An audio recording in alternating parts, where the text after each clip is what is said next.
আসসালামু আলাইকুম গাইস, আমি একটা ভিডিও নিয়ে আসছি। এই ভিডিও হচ্ছে রামাদান মুবারক। আমি বলি, তোমরা যদি রমজানের আগে, মানে রমজান যখন থাকবে না, তার আগে যখন রমজান যখন থাকবে না, তুমি যদি রমজানের আগে যদি রোজা রাখো, হ্যাঁ রোজা হবে ঠিক আছে, কিন্তু তোমার কপালে ঈদ আর জুটবে না। তুমি যদি রোজা রাখো তাহলে ঈদ তো অবশ্যই জুটবে। হযরত মুহাম্মদ সাল্লাল্লাহু আলাইহি সাল্লাম বলছেন, কোনো রমজানের আগে রোজা রাখবেন না। রোজা রাখো ঠিকই, কিন্তু ঈদ পাবে না কপালে।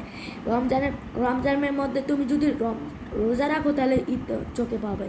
ঈদ মানে আনন্দ, ঈদ মানে খুশি, ঈদ মানে সালামি। যদি রোজা রাখো, ঈদ মানে কান্দা, ঈদ মানে শহীদ, ঈদ মানে অনেক। আমি বলছি তোমরা কেউ রমজানের আগে রোজা রাখবা না, আল্লাহ গুনাহ দিবে।